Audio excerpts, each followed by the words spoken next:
Okay.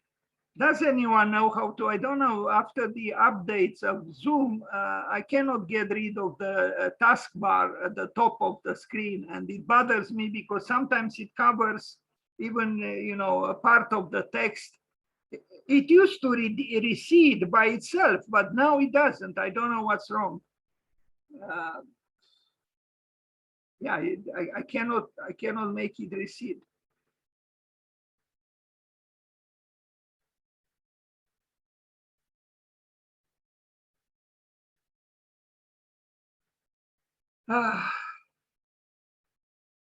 Okay, so Peter Eisenman, happy birthday, Peter Eisenman.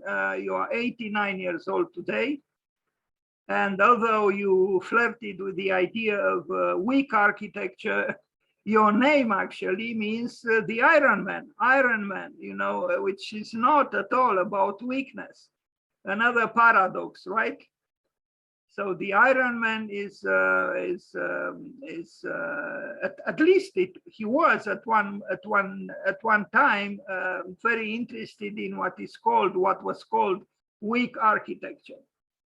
Wait a minute, this is not sorry, I have another presentation which I want to start with, not this one, sorry.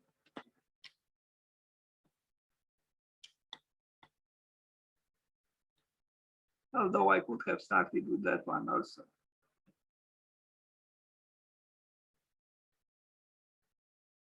Okay, so you see here the cover of a book written on him, From Formalism to Weak Form, the Architecture and Philosophy of Peter Eisenman.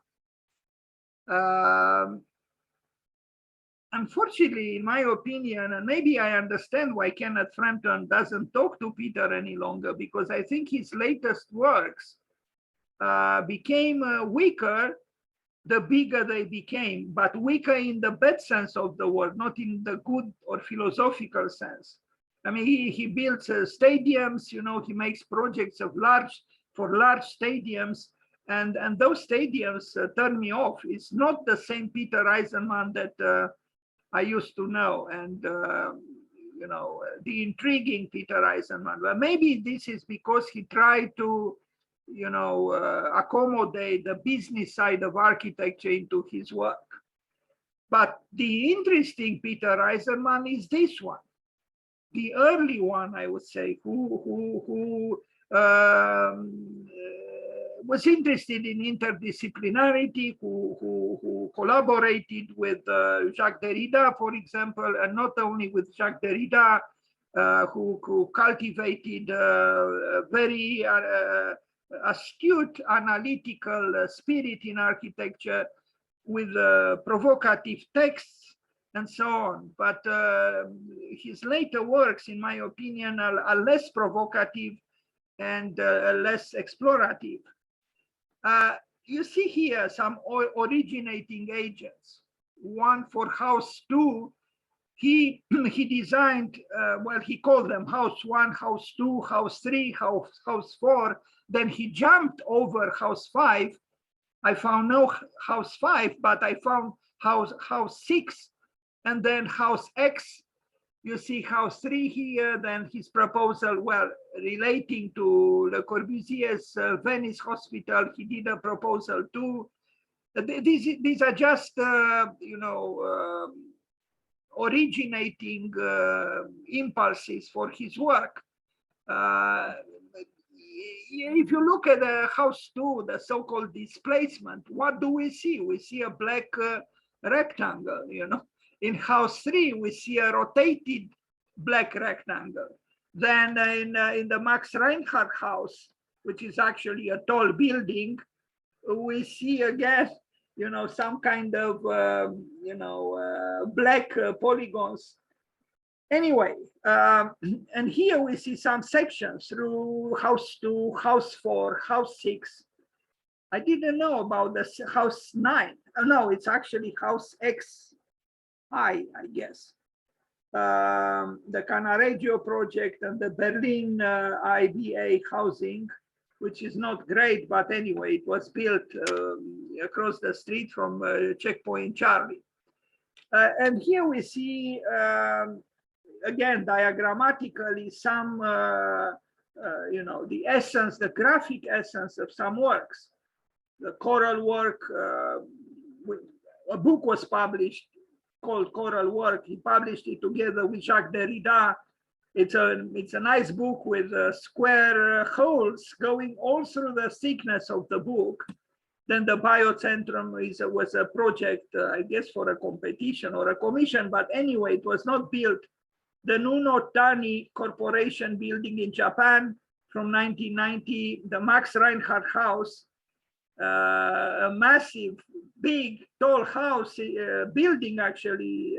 I personally regret it was not built, although it would have crushed completely the neighborhood. Then the famous Holocaust Memorial in Berlin from 1998, and the Santiago City of Culture from 1999 in Santiago da Compostela, which was built. Here they are, the two former friends, and I invited, through Frampton, I invited both today to be part of our paying homage, our discussion. They were here at the Institute of Architecture and Urbanism in Manhattan, in New York City, an institution of learning that Peter Eisenman, who is in the foreground, founded, and Kenneth Frampton was, his associate, so to speak. And then they were very good friends. And Frampton wrote to me that this is a historical picture. Indeed, it is historical because now they don't even talk any longer. This is what time does, even to former friends. Here he is on the right with Michael Graves.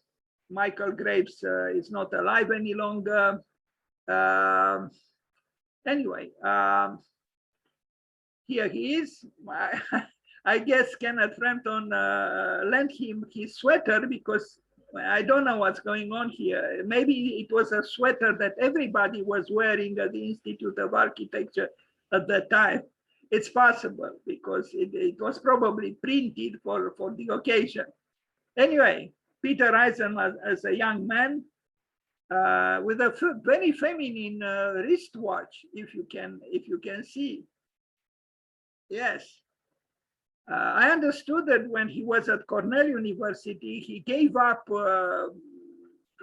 swimming for the team of swimmers of Cornell University in order to dedicate himself completely to architecture.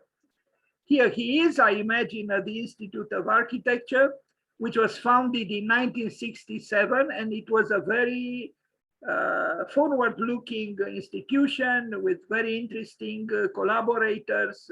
Rem Koolhaas, who used to teach there, and others, besides Frampton and others. And they published a very interesting series of books, Oppositions, with an engaging title, Oppositions. I think we need more oppositions in the world, not for the sake of opposition per se, but for the sake of a more dynamic life, a more engaging life, a more lived life. Here they are at the Institute of Architecture, and the founder of the school. We look at him right now here. Happy birthday, Peter Eisenman. Here he is with John Haydock. I don't know who the person in the middle is, but Eisenman is on the left, the giant John Haydock on the right, the dean at Cooper Union for many, many fruitful years. And here he is he's not here. It's Toyo Ito on the left, Tadao Ando in the center, and on the right, Charles Wexner, one of the New York Five, because Peter Eisenman was himself one of the New York Five, or the Whites. The other four being Michael Graves, Richard Meyer, Charles Wexner, John Haydock, and the fifth, Peter Eisenman. Here he is on the left. I don't know who are. I don't know who the people on the right are. And here is an interesting group picture with friends and enemies, I would say.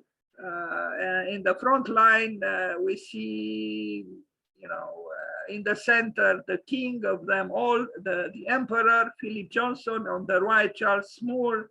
On the left of Philip Johnson is Stanley Tigerman, and here the infamous Robert Stern. In the back here is Peter Eisenman. Then this is probably Charles Widmey, and this looks like Cesar Pelli, and then Michael Graves. Is this Frank Gehry? I'm not sure.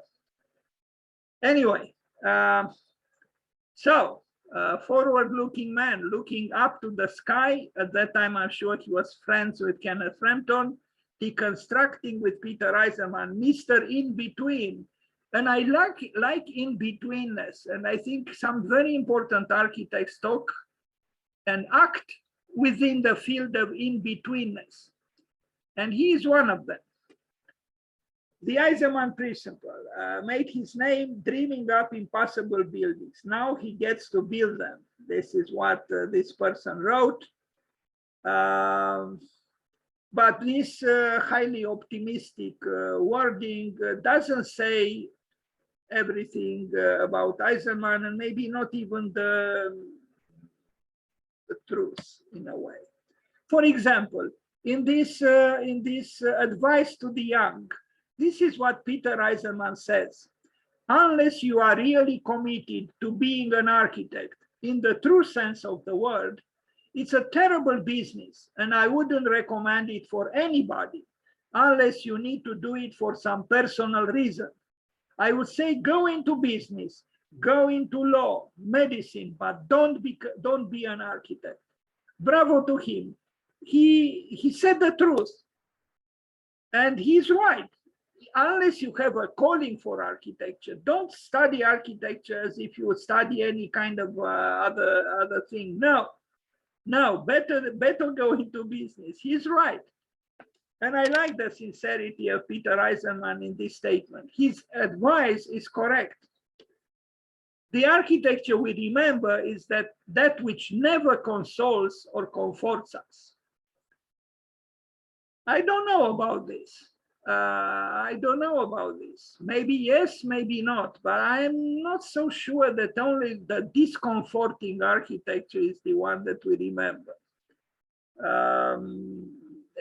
About this, perhaps we should talk. So he says the architecture we remember is that which never consoles or comforts us. He actually says the very opposite of what Luis Barragan said. And I talked about this with Kenneth Frampton, and he mentioned Barragan, and then I said, wait a minute, but Peter Eisenman is saying the very opposite of Luis Barragan.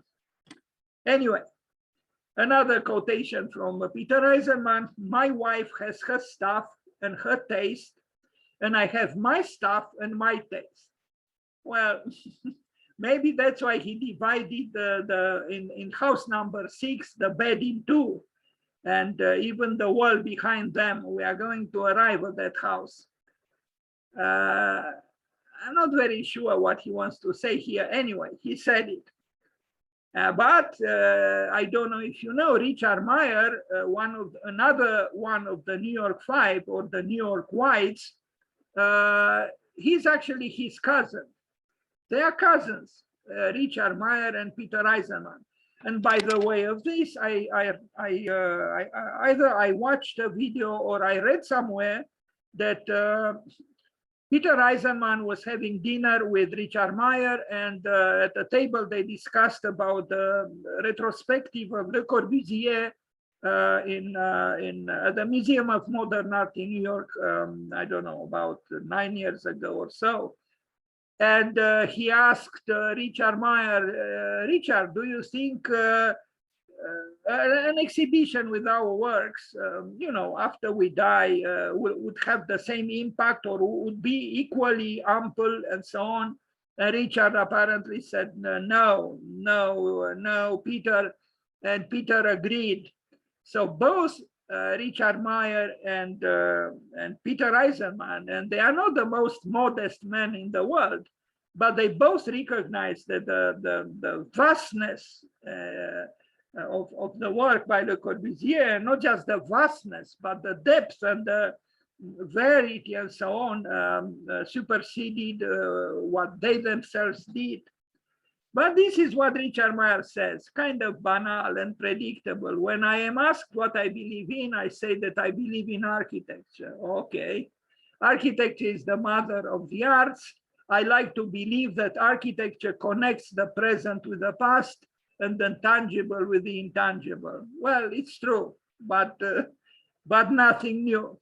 And here he is in playing chess, or I don't know what they are doing here. Two men who seem to be completely opposite, but in my opinion, they have something in common. Although formally or explicitly or externally, they are totally opposite to each other. On the left, Leon Krier, on the right, Peter Eisenman. Here he is drawing, and actually he drew very well manually, and we are going to see some manual hand drawings by him. Here he is with Mark Wigley, who ran he was running the architecture program at Columbia University for many years after Bernard Tschumi. He was actually the curator of the exhibition Deconstructivism at the Museum of Modern Art in New York, Mark Wigley. I think Peter Eisenman grew old very well in the sense that he didn't actually age in spirit. I think he was able to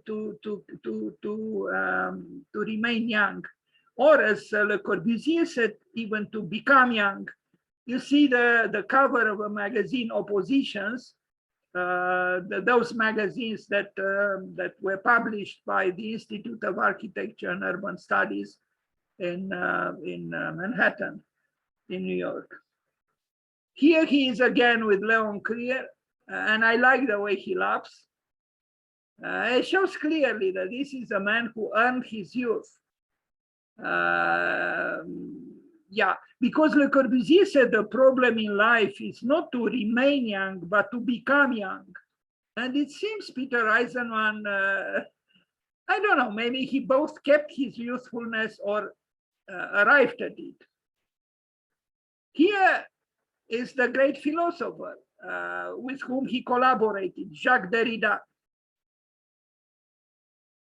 They collaborated for a proposal for Parc La Villette and also for that book, Choral Works. Here he is, Jacques Derrida. And I had a chance to attend a conference by Jacques Derrida too at Columbia University in New York. And here he is with some of his students who probably like being his students. Although, anyway, maybe I should not mention this now that it is his birthday. There was some controversy about, him not paying his interns in his office. But he replied that actually, working in his office facilitated, a lot of things for the people who work for him, getting into good schools and, having embellished CVs. Now, his drawings, his obsession with a cube is almost mythical, or was. He even said that, any drawing, any project, any building should start with a grid. And I have another presentation, I hope I'll show you that also, where you'll see a lot of exasperations, if I am to call them so, of the cube or of the square. I even thought that for certain people, at least, a book could be written with the title God the Square, because for some people, the square is indeed a God, or the cube. I like these axonometric studies that he did when he was younger, very abstract and very determined to find the geometrical visceralization of the cube, which I think is an important part of his early works. House number 3. I'll show all the houses he made in the second presentation. House number 3. This was built, and you know, I personally think these houses that he built when he was younger stand the test of time. They are abstract, they have a level of purity, they might not function very well. I read that, you know, the clients or the inhabitants do have problems, but you know, it is remarkable that he was able to build exactly what he imagined. And there is something of a tortured soul, I would say, in some of his works at least. And the clients, you know, the inhabitants, they paid for the externalization of his tormented soul.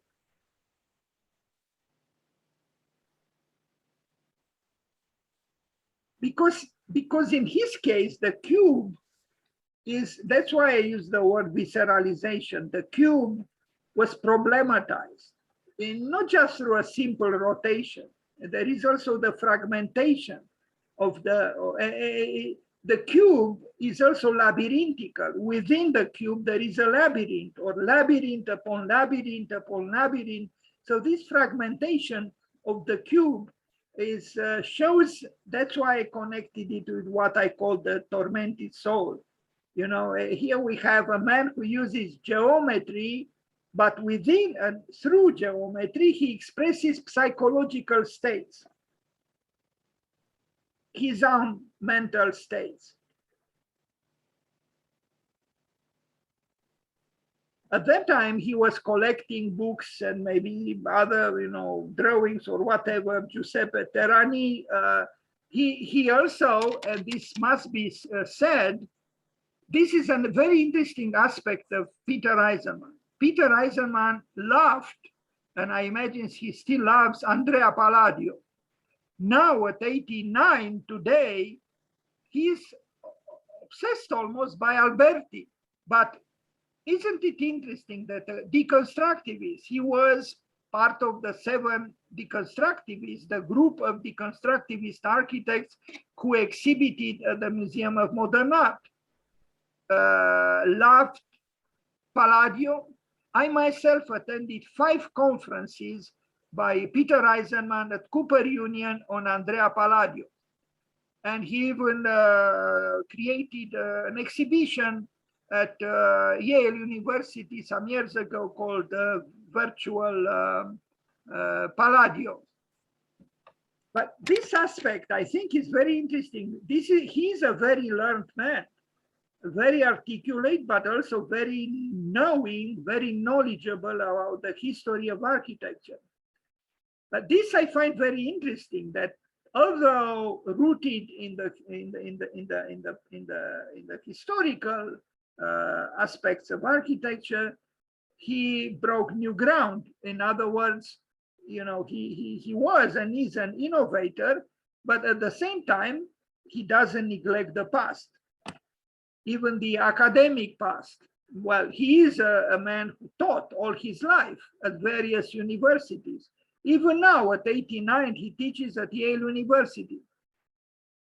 So you see here, I see in the way at that time, he's not doing it any longer, but at that time when he was, you know, rotating the cube and dissecting it and flattening it and doing all kinds of things with the square and the cube and the grid, I saw a quest for the absolute that Pete Mondrian also did in his painting, somehow similarly. Unfortunately, he changed afterwards, and now his latest works, in my opinion, intellectually speaking, in my opinion, they are not as interesting as his early works. This is the house number 6. We'll study it more later. This is actually the house 6, and look at the plan. I mean, here there are some unbelievable things. I mean, look here, you know, who do something like this, you know, to divide the bathroom in this way with this very narrow space, this rift within this part of the building. And also you will see, I hope I have here an image of the bedroom where there is this rift also, you know, in between the two beds of the master bedroom. This is also happening, the rift in between, and maybe that's why the word in between. You remember I began my presentation with the words Inbetweenness. He also invented a word because he's very astute of playing linguistically. He invented, I imagine, the word Twoness, Twoness, Twoness. We have a Twoness here, you know, and this also makes me think of Faust by Goethe, when Faust says, "Alas, two souls are dwelling in my heart." And Goethe himself was searching in the Black Forest in Germany for the Urplant, the primordial plant that he thought has a two-ness within it, meaning just like in electricity, an ion can be a cation or an anion, and it could be plus and minus. And Goethe thought that the primordial plant has this duality, this built-in duality, and because of the built-in duality, it generated all the other plants, this being the Urplant, the primordial plant. So I imagine this quest for doubleness, for two-ness, for in-betweenness is actually a quest for the, maybe for the very roots of life.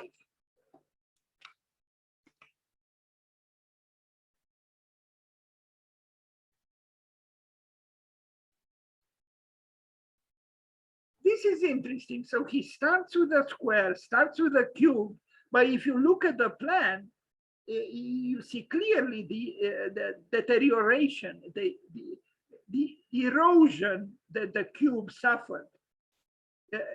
So I guess he started as a rationalist, and then he sabotaged rationalism and fragmented the square, fragmented the cube, eroded them, and then he gets a more visceral architecture.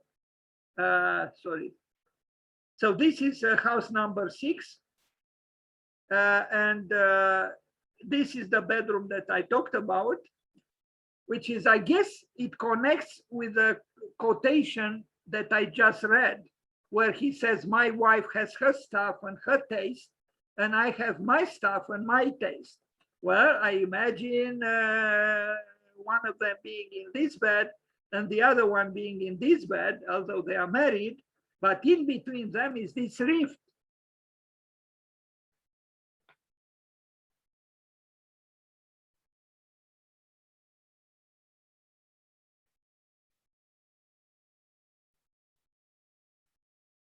I understood the book was published about this house by the client, who commented both in an appreciative way, but also in a critical way about certain aspects of the building. And by the way of this, some of his buildings do create problems for the users. You know, I read that they are not built very well. There are all kinds of technical problems. For example, I saw this with my own eyes in Cincinnati. The School of Architecture that he built needed a major renovation 20 years after it was built. Why? Because the deconstructivist, you know, was very interested in a speculative space of the building and less in the Vitruvian, you know, precepts. But this is true also in the case of someone like Frank Lloyd Wright, or in the case of Le Corbusier. I saw the Falling Water by Frank Lloyd Wright. You know, when I visited it, there were two ladies there asking for money to contribute to the renovation of the building, which was almost collapsing, where the big terrace was just above the falling water. And Frank Lloyd Wright and Le Corbusier at La Tourette, I saw big holes in the foundation of the monastery.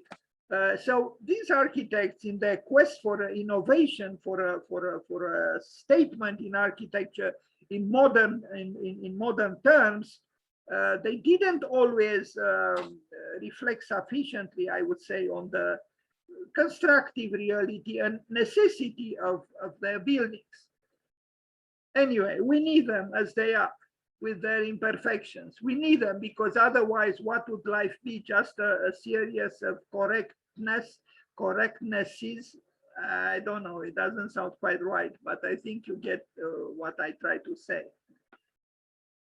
Architecture should be abstract, and it is abstract, but the abstractness of this house, in my opinion, is not boring because it is animated by that inner impulse that even an architect like Mies van der Rohe advocated as being the source of a good architecture. He said it has to start from life, a building, and it has to start from the interior to the exterior. So this is, you see, it started from a cube, but in the end, it's fragmented and it has a complexity, this cube, that transcends the simplicity of a static, monolithic cube. And these rifts, I think, help. These rifts have a meaning. Many things in his architecture and in his writings have a meaning, sometimes abstruse. Like, for example, in his website, which is called Eisenman Architects, the last letter of his name, N, is identified distinctly by being red as opposed to the other letters. So this could mean, and maybe I even read about this, that it's some kind of an oblique acknowledgement that is not just about him, it's about architects and architects, and standing for an indefinite number of architects. He plays with words, like, for example, when he talks about grotesques, not grotesque, but grotesques, or and terror firma, playing with the words from Latin, and terra firma, he transformed into and terror firma.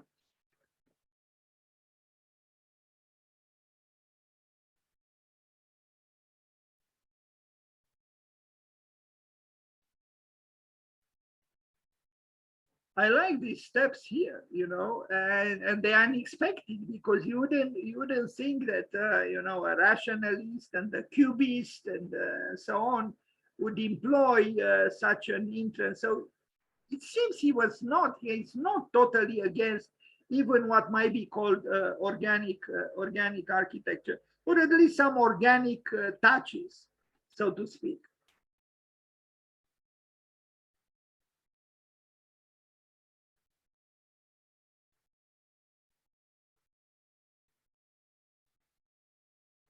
So this is house number 6 by Peter Eisenman, who is 89 years old today.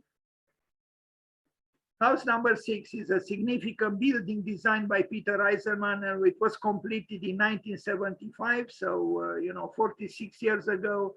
At the time of construction, the architect was known almost exclusively as a theorist and paper architect, promulgating a highly formalist approach to architecture he calls post-functionalism. Rather than form following function or an aesthetic design, the design emerged from a conceptual process and remains pinned to that conceptual frame. Indeed, on his website, and you can open his website, it is available on the web, Eisenman Architects, he always presents a project starting with its majesty, the magical word, concept. Personally, I think it is a problem with this word. I think it is overestimated, and I understand why Bruno Taut even wrote humorously against it, because the concept in itself, and I know many architects use it, if not all of them, and I myself cannot avoid using it sometimes, the concept is too dry. The heart doesn't work with concepts. It's the brain that works with concepts.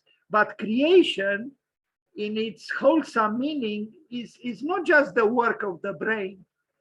The word concept came probably from the famous statement by Michelangelo, who said, "Pittura è una cosa mentale." Painting is a mental thing, and it's true. But when you emphasize excessively the role of what is called the mind or the brain or reason, you forget the other things. And I think creation involves the whole being, sometimes maybe even the stomach, where the solar plexus for the so-called primitive people was the center of the being. For the Christians was the heart. For us today in the 21st century is in the brain, or maybe even outside of the brain. What I'm trying to say is I think we should be careful with the word concept, because it's on one hand it's too ambitious, and on the other hand it's insufficient. But he uses it a lot. He's not the only one. Even Tina Turner uses the word concept, and of course Rem Koolhaas. So design emerged from a conceptual process that began with a greed. As I said, Peter Eisenman said, you should always start with a greed. But I don't agree, because if you look at the sketches of Alvarado, for example, or even Louis Kahn, at least sometimes, they don't start with a greed. They start with the immeasurable, and the immeasurable has nothing to do with the greed.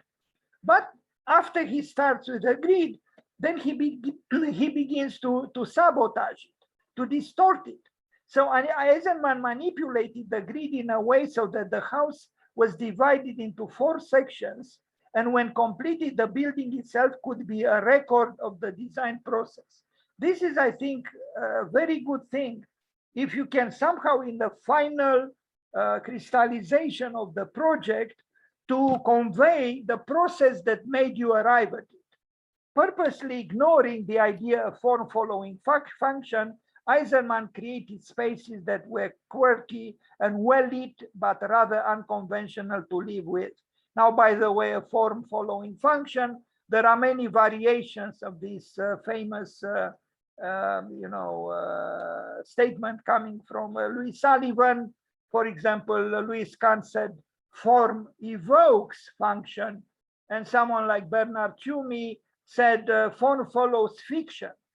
So there are all kinds of attitudes about the relationship between form and function. A model of the Cannaregio project in Venice with the house 11A at different scales. It's an interesting project from 1978. You see the house 11. Now I didn't see this house individually. I only see it in this project, and I didn't see the other houses 7, 8, 9, and 10. I only saw the houses until 6, jumping over 5. Interesting thing. I don't think he designed house 5. Maybe he avoided that number, which had a certain symbolism for him, because his parents were Jewish, and 5 has a meaning for them. Anyway, this is a diagram of the project for Venice. And again, what moves me is this visceralization of the cube here in a vertical mode. And you see here that he is interested or aware of the Twoness of life. I could almost say, if I not exaggerate or simplify excessively, that it's about life and death, because you see also the building, moving downwards as well as upwards. And so there is some kind of duality here having to do with the 2 sides of existence. If I am to improvise some kind of speculative reading of what I look at. Also, it's interesting that the core of the building becomes more and more miniaturized. miniaturized. You know, it's kind of interesting. You know, as the building evolves towards the edges, the spaces become more ample. At the core, they are minuscule.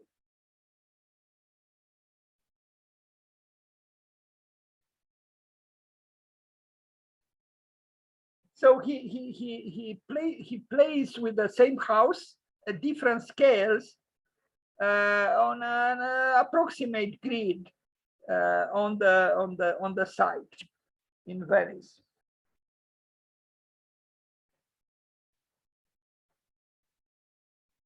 For him, linguistics are very important. Words are very important, and he is very, very precise about using language. We saw this one already, a book by Stefano Corbo, From Formalist to Weak Form will arrive at this famous work, of course. And here again, we see the plans of some of the houses. You see house number 1 at the top, then house 2, house 3, house 4, now house 5, and then house 6, which we just saw. And we see that actually from house 1 to house 6, it's a process of deterioration of the cube and the square. In other words, he was digging and digging and digging and bringing more shadows, psychological shadows, so to speak, into the substance, otherwise maybe serene or placid, of the cube. We saw this one already. We saw this one. We did now, yes, we saw this page. This is the book that I told you about that he wrote together with Jacques Derrida. You see choral works, Jacques Derrida and Peter Eisenman. And it has holes. I have this book. It has square holes that go all the way through the thickness of the book.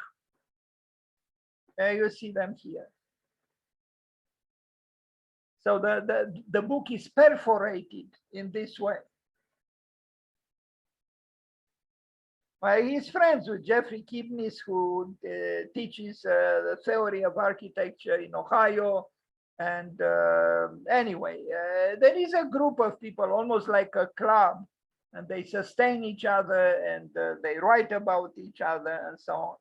Now, the Wexner Center for the Arts in Columbus, Ohio, since I mentioned Ohio, this is a building which, when I first saw it published in a magazine, I became alarmed because I thought it was very frigid, and I still think it is frigid.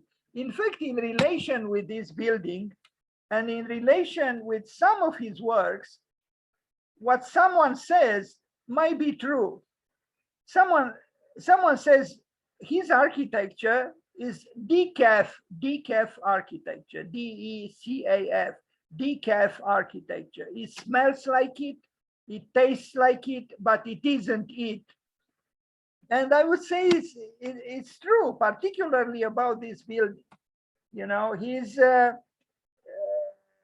you know, for example, he's keeping these so-called old parts of some existing building, but he's actually transforming them into some kind of a stage design, which is not really very, it's not really real, if I am to put it this way.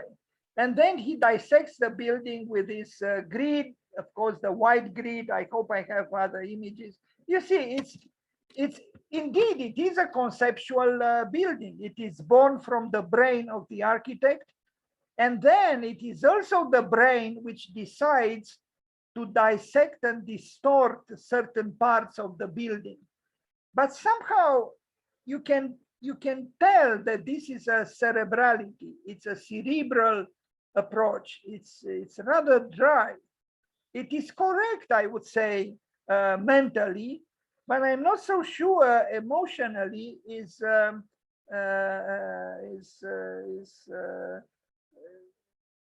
adequate enough. the lack of historical fidelity in the reconstruction of the armory. And that's what he did with this brickwork here, the fragmentation of the form and the insertion of dark glass into the voids left between these fragments seems to speak of the disjointed manner in which we reflect the past, and in turn it serves to remind us of a past we have lost and can never return to. Yes, maybe there is even a certain form of pessimism. I read actually that some critics or some commentators on his work think that certain parts of his work might even show a certain dislike of humanity. And maybe you know, his quest at one point for a weak architecture could be seen like some kind of a non or against anthropocentrism. So, or post-Anthropocene architecture. It's a complex subject, but I think we need to talk about it when we talk about Peter Eisenman. But there are paradoxes here, because again, let's not forget, his name is the Iron Man, Eisenman. In German, that's what it means. So this is the Wexner Center for the Arts in Ohio. Interesting that Ohio, you know, I mean, the avant-garde on the East Coast doesn't build on the East Coast, it builds in Ohio. And, you know, even Kop Himmelblau built in Ohio. You know, there is a museum by Zaha Hadid in Cincinnati. So, you know, there is a paradox. It wasn't New York that built a building of Zaha Hadid. It wasn't New York who built a building by Peter Eisenman. It wasn't New York who built a building by Wolf Prix or Kop Himmelblau. It was Ohio.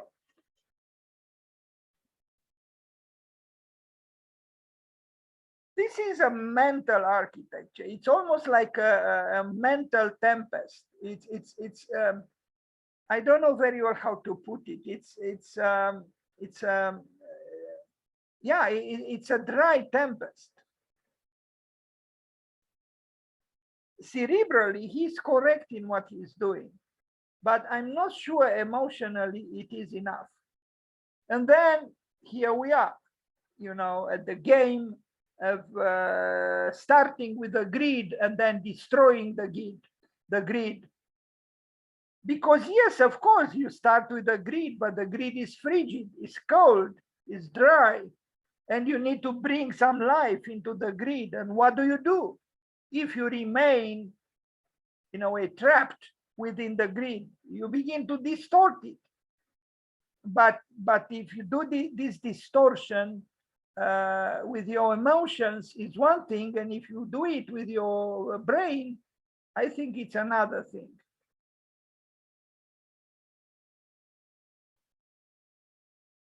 So here is the bisecting grid. You know, so that you have the dialectics between the remembering the past and then the bringing in of the new. By the way, I told you that anyway, I mentioned Kenneth Frampton, and he wrote recently to me that he quoted from Antonio Gramsci, who apparently said, the old is dying and the new cannot be born. And in the interregnum, there are all kinds of morbid manifestations. And he was referring, Frampton was referring to Frank Gehry as some kind of a morbid manifestation when the new cannot be born and the old is dying. Yeah, maybe even deconstruction itself, at least in some aspects of it, have to do with this interregnum with morbid manifestations when the new cannot be born and the old is dying. So this is the Wexner Center for the Arts in Columbus, Ohio.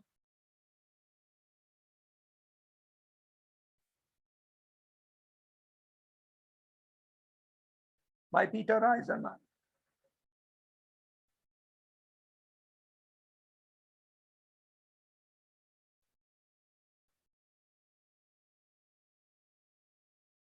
That's not him there, of course.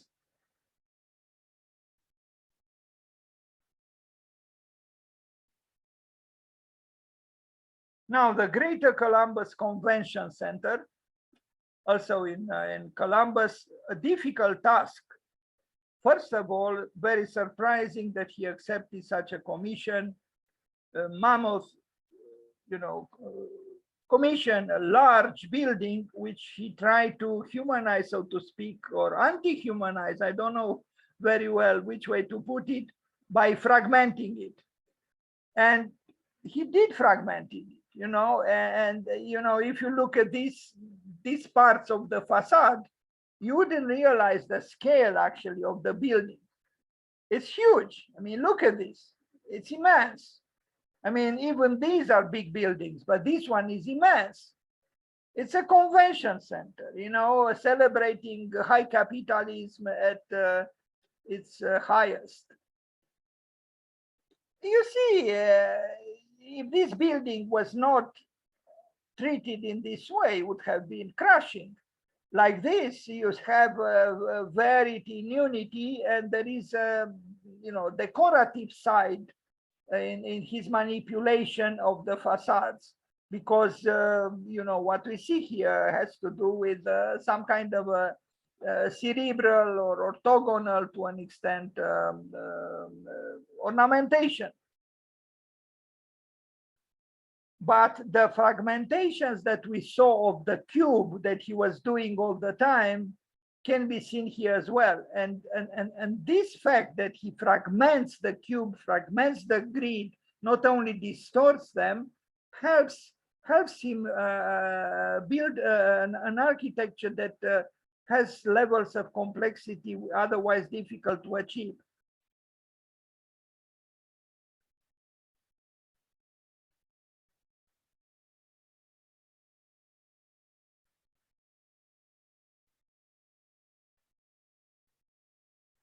You see what is around this building. It's the desert of modern urbanism, and circulation, these immense highways. And the building itself is not a small building at all. I mean, it's immense.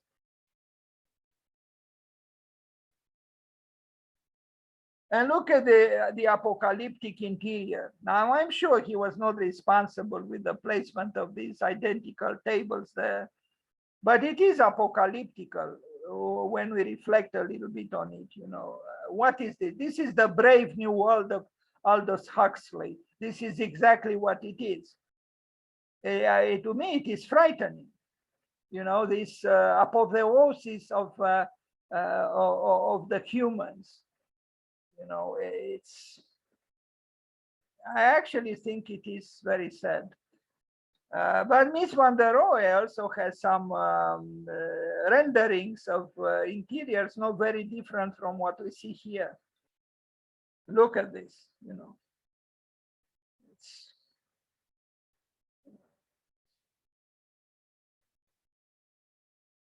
when I look at this picture, I cannot see that questioning of the positioning of the human as being, the measure of all things. Quite the opposite. I have the feeling that he is very much so, the measure of all things.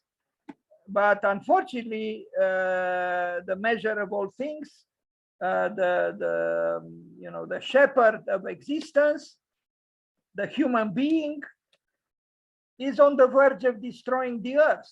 We have the climate change, we have all kinds of problems, the levels of the seas are rising, the icebergs are melting, and look at this interior. You say that we are in control, that the human beings can control everything, that everything is fine, and the truth is not. It's far from being fine. And I didn't even mention the pandemic. Anxieties plus minus strategies, indeed. How do you express anxieties into a building which is supposed to celebrate their absence?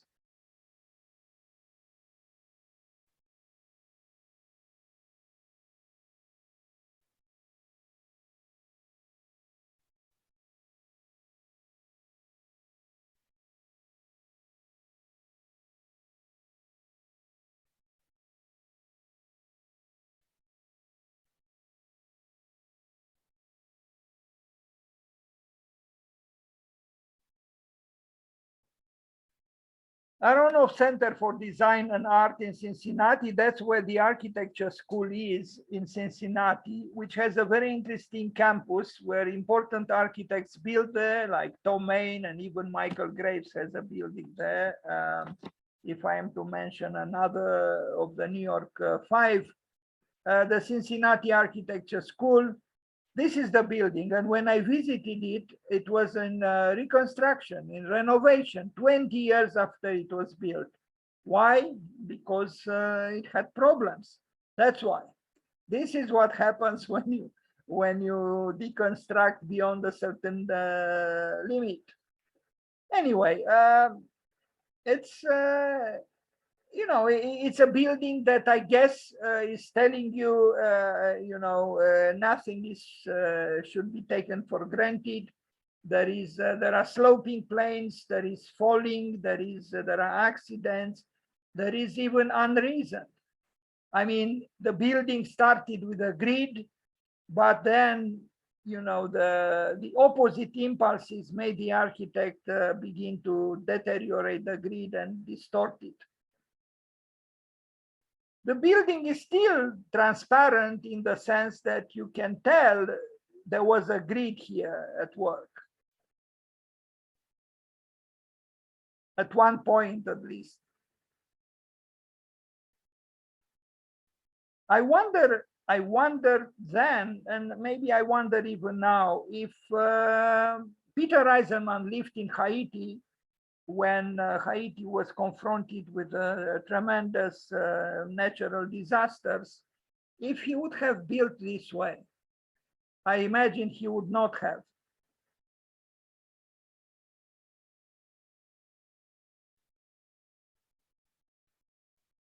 He probably would not have said that the architecture you remember is the one that is, you know, uncomfortable. Well, this is not by him. This is the museum by Zaha Hadid in the same city in Cincinnati, one of her early works.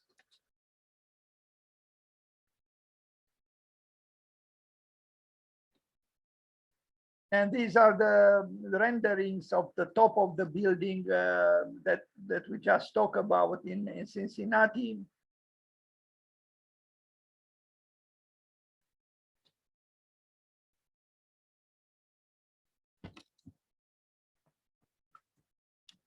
So that's where the School of Architecture is, and it's a good School of Architecture, the one in Cincinnati. Peter Eisenman.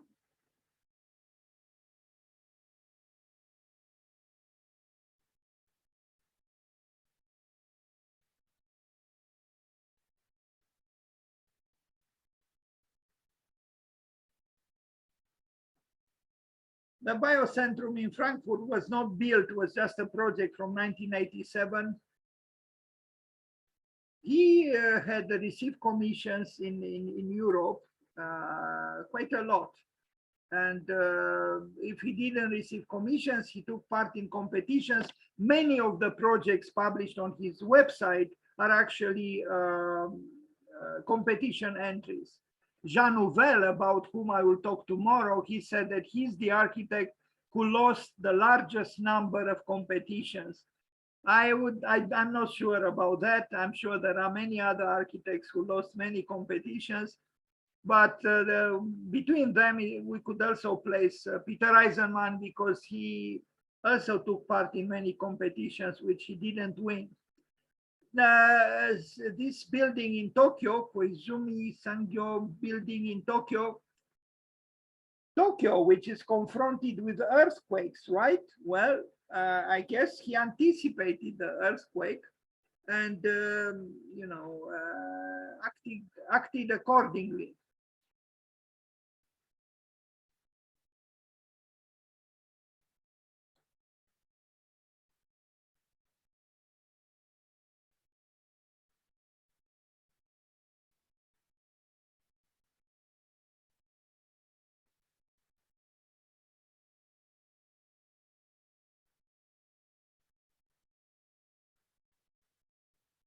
Another building in Tokyo, Nunotani office building.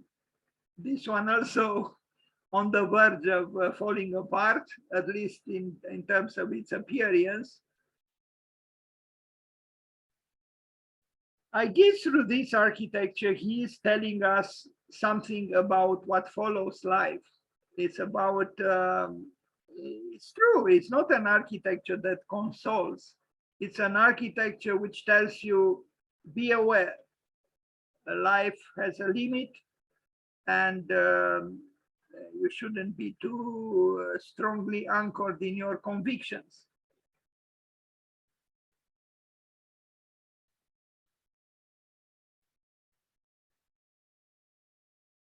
Even in the plan, we see the playing with two sides, with the twoness and with the in-betweenness.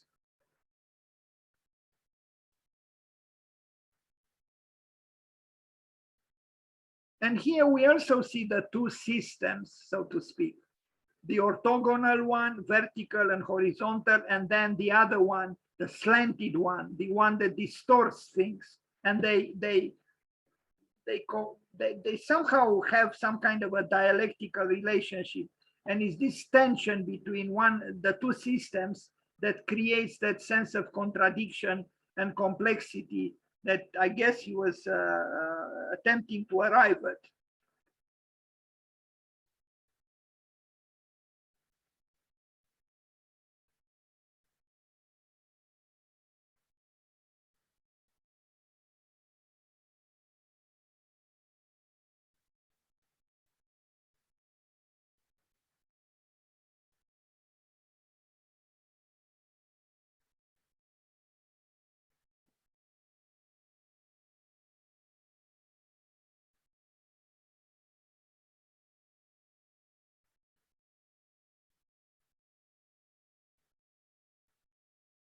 You know, when you look at these buildings and you think of his words, and terror firma, firmly anchored in terror, not in terra, but in terror, you wonder what makes one, you know, the apex of civilization, want to, you know, anchor himself in terror. Why?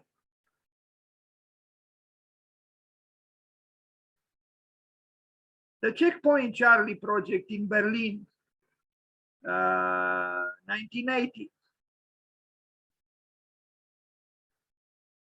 Berlin invited various architects, important architects, to build in the 80s. They did the same in the 50s and in the 30s. This is his plan for social housing, 1981, 1985. This was before the reunification of the two Germanys. That's why it's written here, West Germany. And this is the building. His building is this one. Diagonally across the street or across the intersection is a building by Rem Koolhaas. So this is by Peter Eisenman.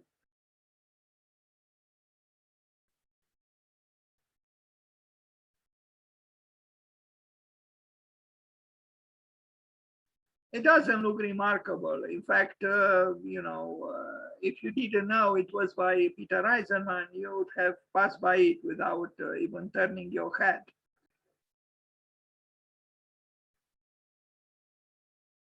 Not the same thing could be said about the Holocaust memorial that he built, and we'll arrive at it. He even designed textiles, rugs, kind of in the spirit of what we look at here. He even designed jewels, actually. Peter Eisenman and the Max Reinhardt house in Berlin. In my opinion, this project was very interesting. Yes, ignoring the context, unless we talk about harmony through contrast. Again, we see the collapsing resulting from two opposite prisms or two opposite bodies. I think he did a good job here. The building was not built and probably it will not be built. Max Reinhardt was a great film and I think even theater director. personality in the culture of Berlin. This is the building. And I see here the tormented soul that I mentioned before in the case of Peter Eisenman. Now, it seems he wanted his tormented soul to torment other people as well, because almost all the buildings around his proposal were about this height. And so this building would have been quite a threatening presence in the urban landscape there. But I like it if I am to analyze it or to approach it as an object. I hate to use the word object referring to a building. Just as a building, independent of its context. I like it because it has these distortions, and it has the whole, and it has the two sides, and it is a little bit mountain-like, a penetrated mountain. It's interesting. It's prismatic, and yet, I mean, it uses geometry, but it is visceralized geometry. It was not built, and probably it will not be built.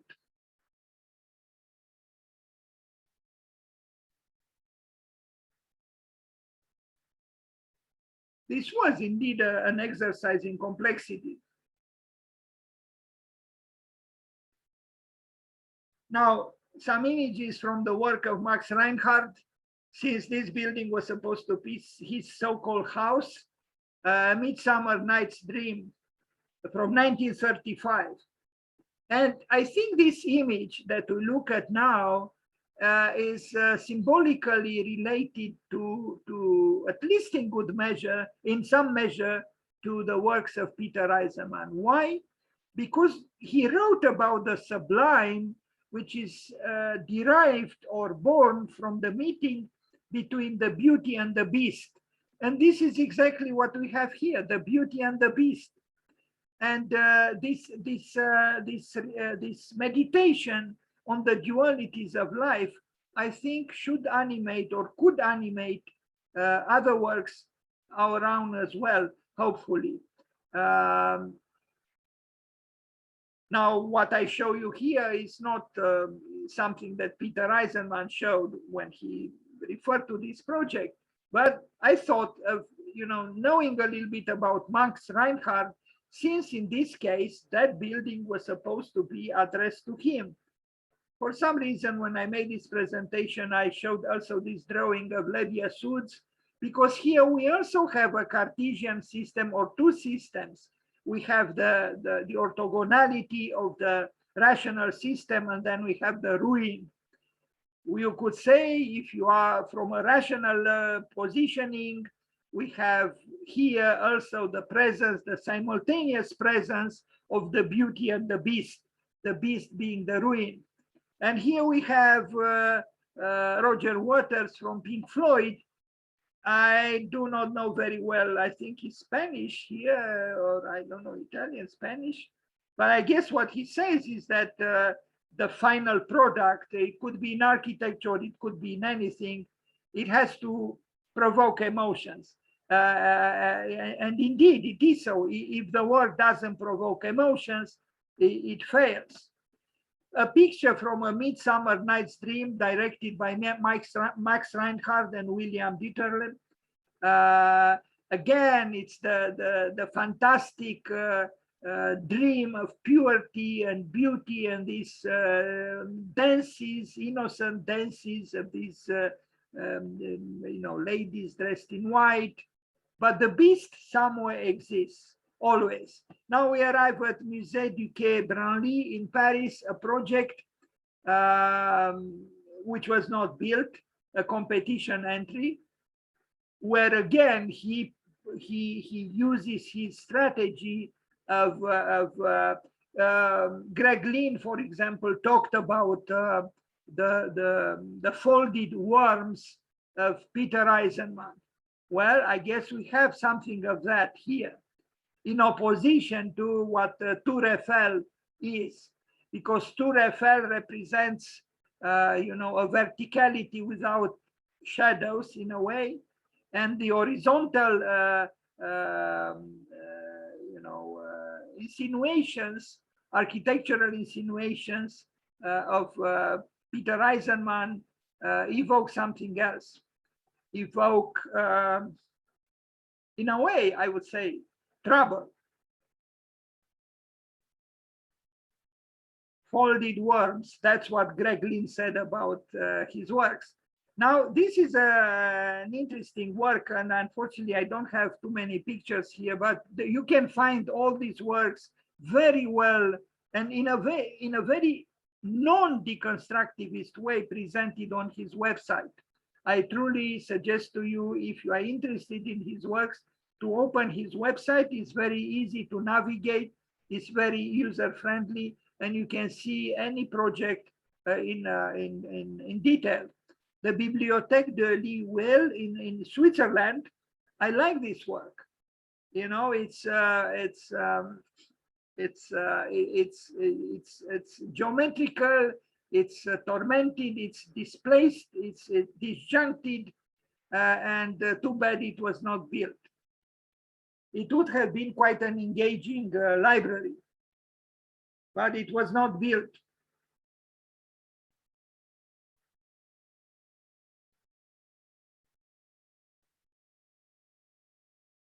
At that time, he did also a competition entry for the Church of the year 2000 in Rome, which actually his cousin won, Richard Meyer. Here it is, the church competition in Rome.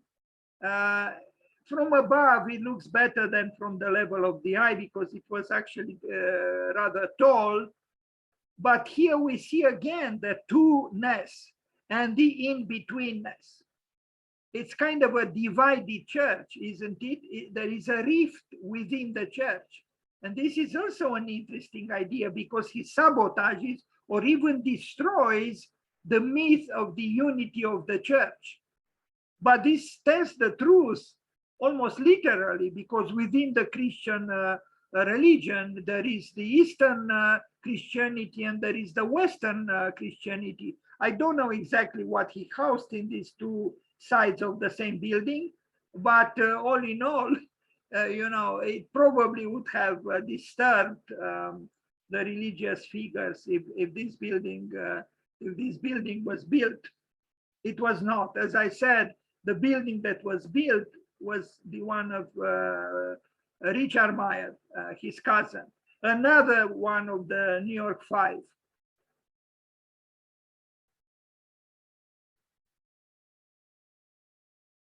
So this is his proposal for the Millennium Church in Rome, which was not built and didn't win in the competition.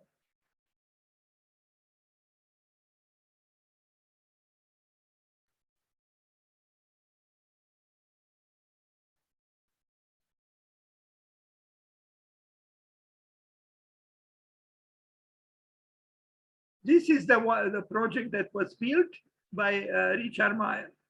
And we had a chance here on Zoom to have with us many times, actually, one of the engineers who contributed to this building, Mahadev Raman from Ovearu.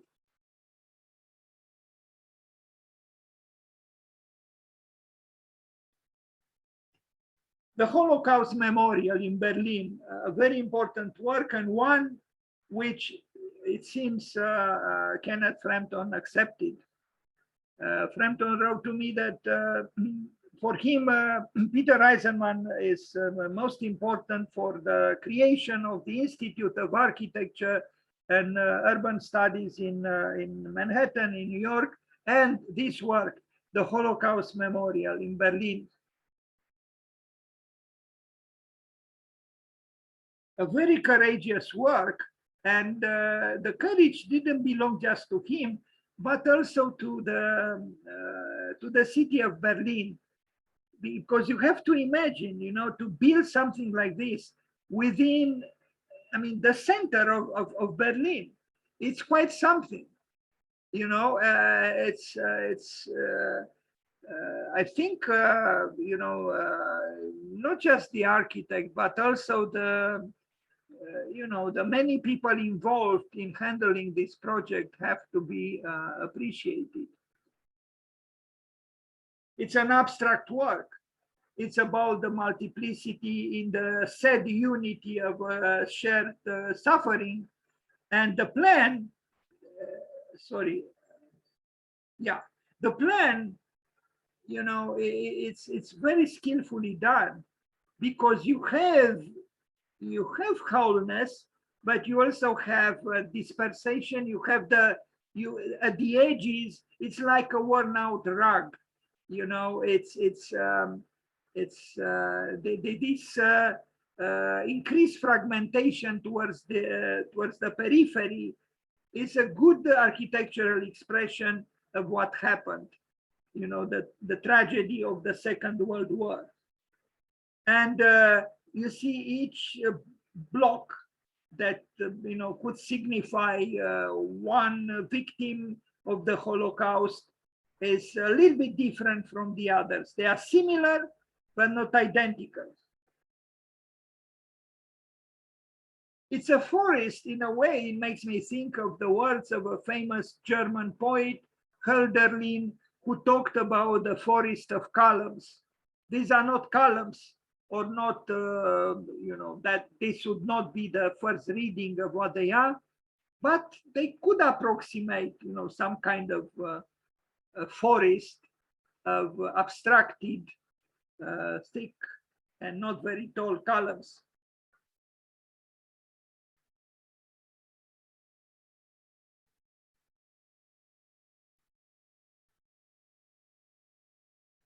This is modern architecture. This is an architecture which is abstract, which communicates emotion through abstract means, and it works. Now, of course, there is the, you know, like Le Corbusier said, life is always in the end right. And now trees began to grow here, or you'll see children jumping from one concrete block to another.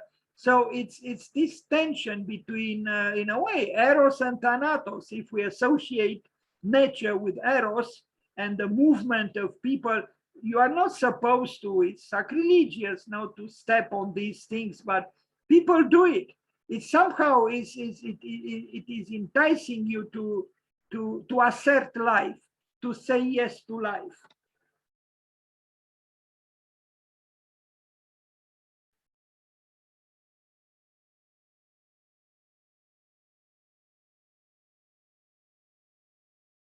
In a way, it is a narrative architecture without words, narrative without words.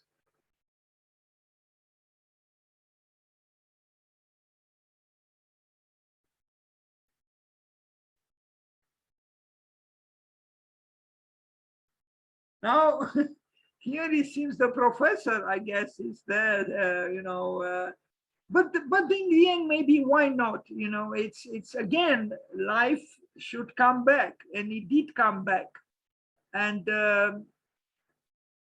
maybe this is a good end result or a side effect of the work. The work was not intended for this, but you will see there are scenes of you know, explicit, almost exuberant life here. The Holocaust Memorial by Peter Eisenman in the center of Berlin. Across the street here is a building, no, it's here, is a building by another North American, Frank Gehry. It's a bank by Frank Gehry here. And you see now the trees in the process, in the project, there were no trees shown as far as I know, but trees make their way, and nature is bringing something that maybe the project in itself didn't have. Anyway, it's good, in my opinion, it's good that we see these trees here saying yes to life. That's what they do. And these tourists do the same thing in their maybe less attentive way. Yeah, this is the building by Frank Gehry. One of his better buildings, and particularly the inner court, which has his giant fish As you know, Frank Gehry is obsessed by the fish. He loves the fish. He even built a fish in Barcelona. I don't know if Anna is still here, but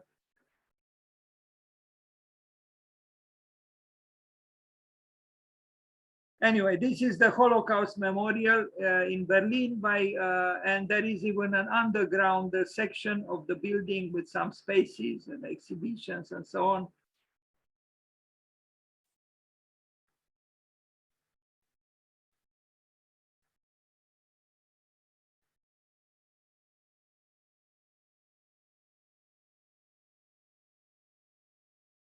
In a way, this work is telling us never again.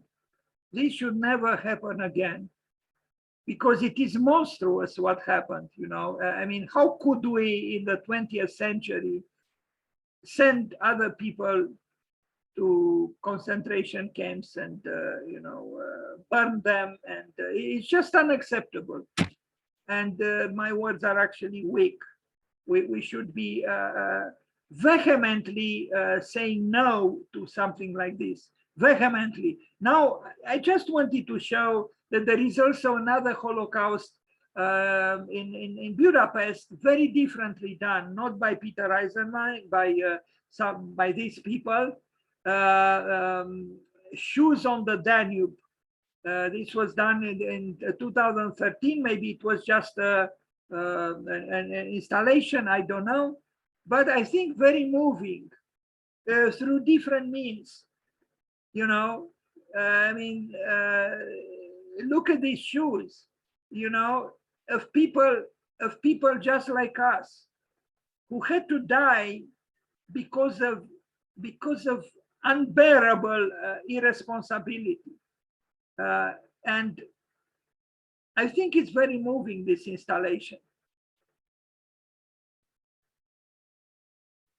These shoes could have been mine or yours or ours.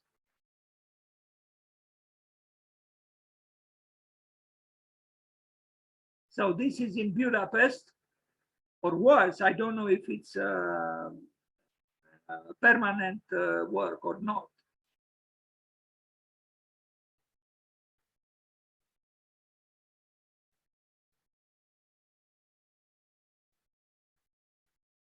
And back to Berlin, you see life through the young boy who jumps from one concrete block to another, and another one sitting on them is not really allowed. But again, life is betraying rules usually, and it should.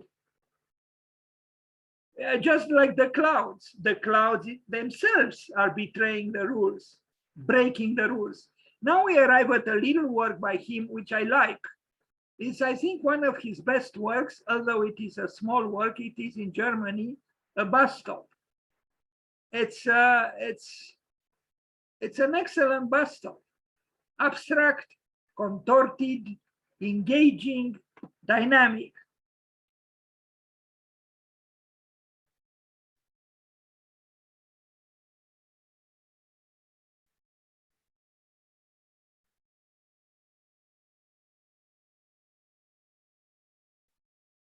And we have here two kind of systems, if I can use this word.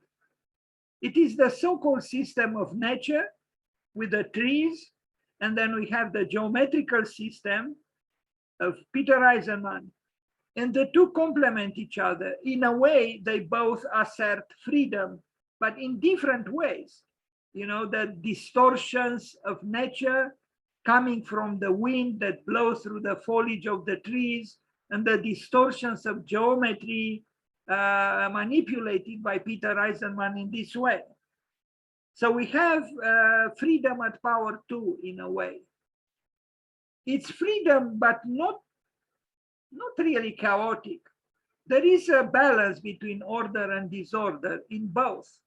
There is order in nature, and there is an intrinsic order even in the distortions of the work by Peter Eisenman.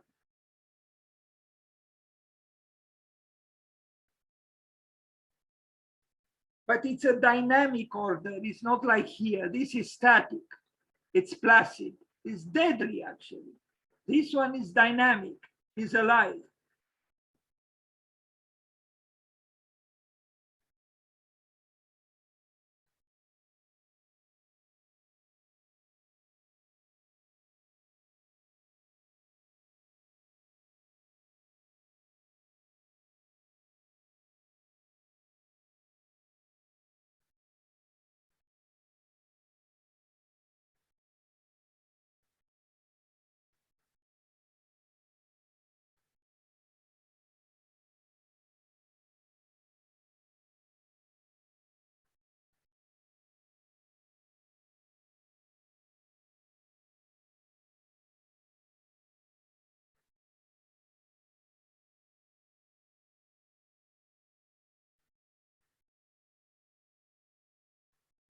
Now we arrive at another important work by him.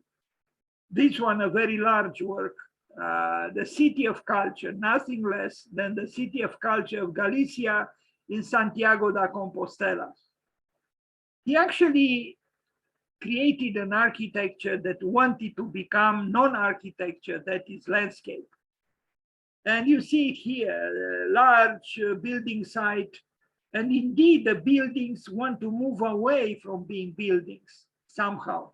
They remain buildings, but they seem to want to become mountains or hills and so on.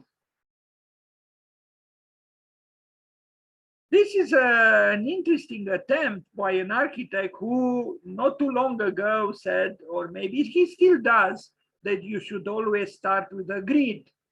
Well, here the emancipation from the grid is almost complete. The building as a mountain or as a hill in Santiago da Compostela.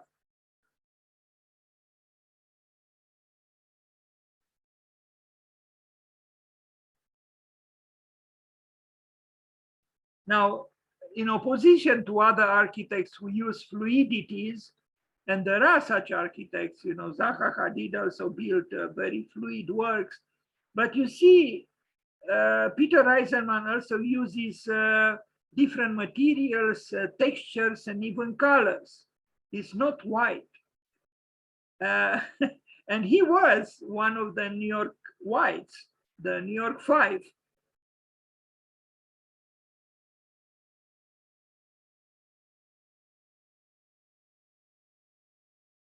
Santiago da Compostela in Spain, Peter Eisenman. The City of Culture of Galicia. Now, of course, he couldn't totally, you know, stay away from his beloved grid. He had to bring, at least graphically, the grid on top of the hill or on top of the mountain. Because again, he works with two systems. And these two systems seem to need to be they seem to need each other.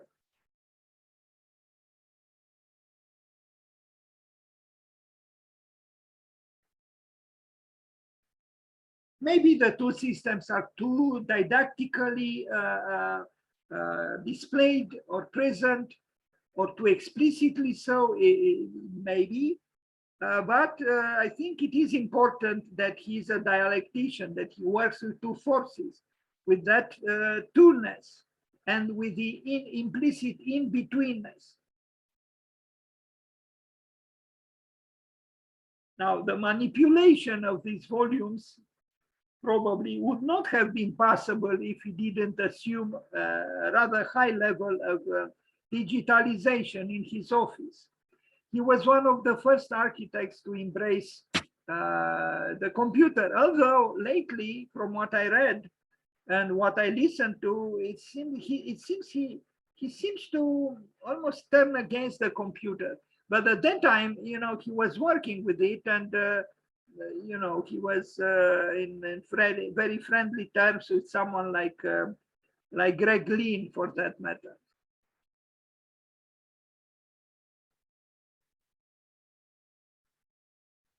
So there are waves, architectural waves built with stone, approximating the undulations, the fluidities present in nature, but we are dealing with a man-made work. Here on the left, we see the work of his friend and colleague, former colleague, John Haydock, also one of the New York Five. This was built posthumously after John Haydock died, and I think it was built because of Peter Eisenman, who did this giant work in the same area. But here we also see John Haydock with the Twoness that I mentioned, with the Twoness, Twoness. There are two elements here too, just as in many of the works by Peter Eisenman, they coexist, even though maybe in a less explicit way.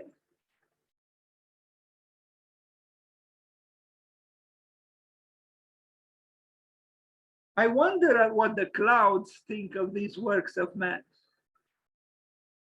Would they agree with the grid? Would they agree with the distortions of the grid? Would they agree with the buildings trying to approximate, landscapes?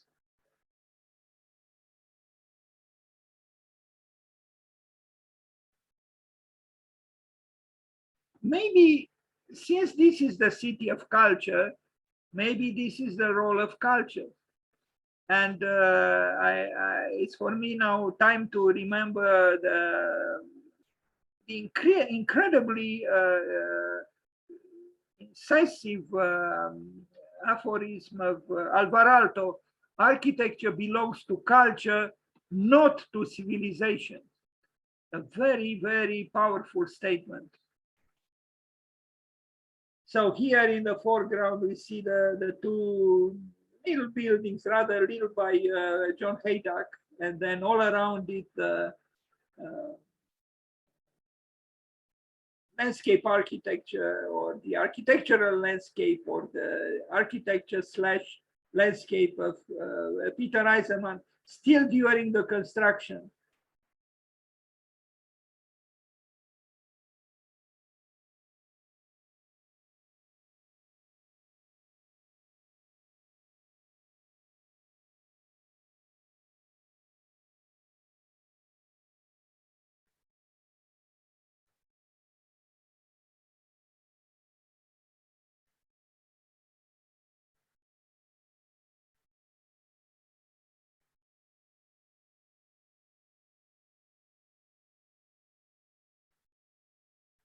He went far to destroy the grid.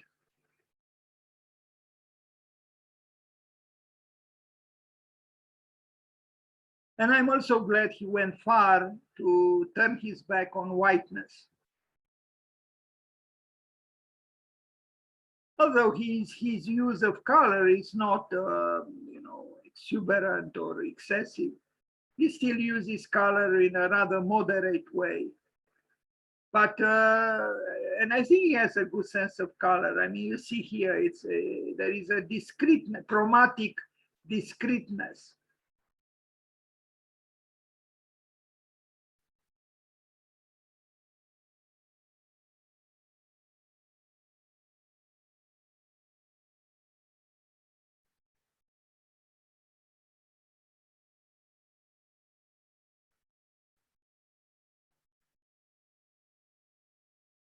In a way, in the context of life, this is what culture is the disturbing element, is the otherness of culture.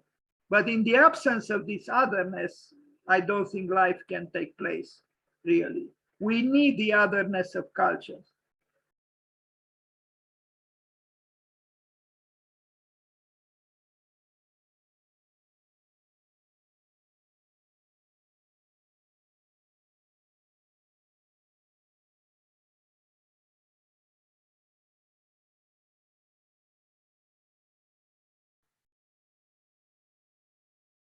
Thank God he didn't have so much whiteness in the built work as he has in his drawings.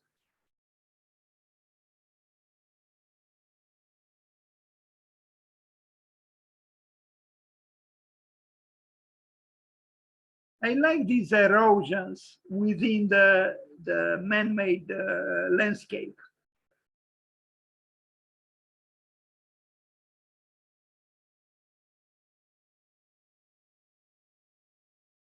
Are they positive erosions, like in the case of Carlos Scarpa? To an extent, yes. To an extent, no, perhaps.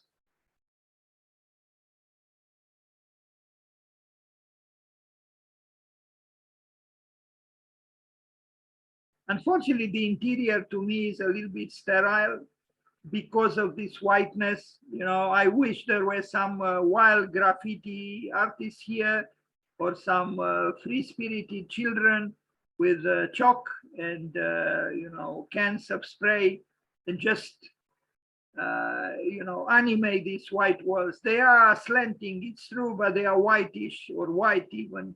And I seem to see, in my opinion, it's problematic. The interior is not sufficiently visceral, is not sufficiently exuberant. Yes, the shapes, the forms are, you know, approximately dynamic, but this excessive whiteness, in my opinion, is almost in contradiction with what the forms say. It's my personal opinion. This is how I feel. Maybe someone would have a different perception.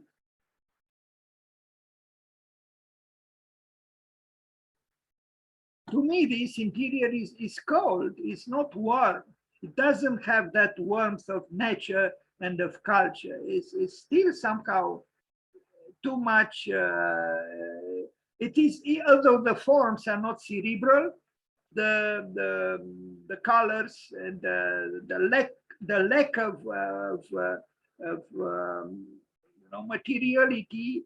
There is more outside, but not inside. Inside, it's as I said, rather frigid, in my opinion. Anyway,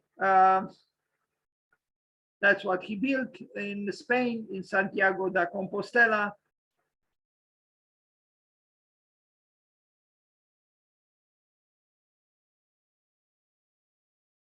And this is, I don't know what it is.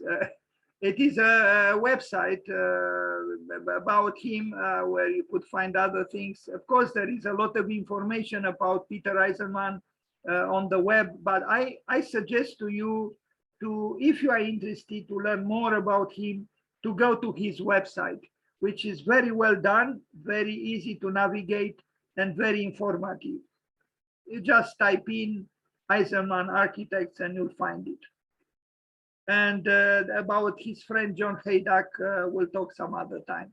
So happy birthday, Peter Eisenman, and